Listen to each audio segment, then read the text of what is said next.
I've already filmed this video twice and it didn't take because I hit the wrong button. So let's pretend I'm starting out with a rectangle of paper here.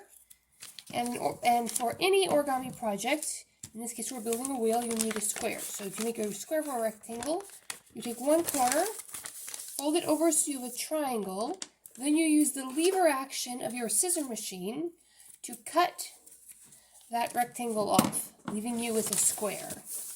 Now that you have this square, turn it back into a triangle, fold the triangle in half. Now with every step in origami, you want to crease it well every time you make a crease, because those creases are going to come in useful later.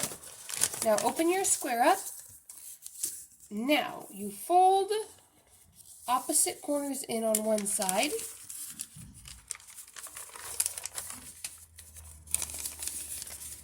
To the center. Now you have a square with two triangles on the sides. You flip that over, and you're back to a slightly smaller square. Remember to crease everything well.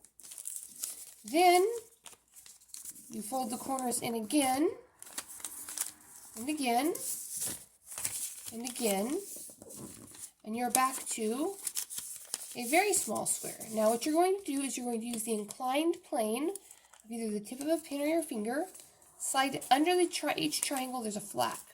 Slide it under the flap and fold it out into the side. And there's your first pin. Flip it around, do the same thing on the other side, and there's your first pin as well.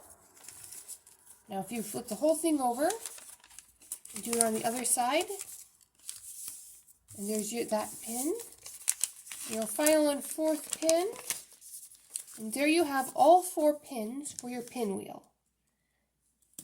Now, usually you'd use a straw or a pencil for this next step. I'm going to use a pencil and an eraser, and a tack, either a thumbtack or a pin. Now, in the center, where the lines meet, push the thumbtack through the paper. Be careful not to get your fingers.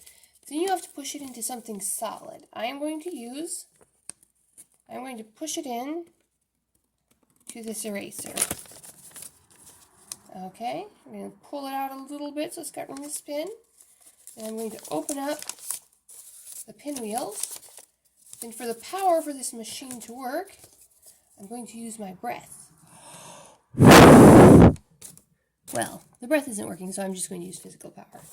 So this is the pinwheel. Now, if you want it to spin freely, you might have to tape down the insides. But there you have it, a pinwheel machine. That is a wheel, a simple wheel and axle machine.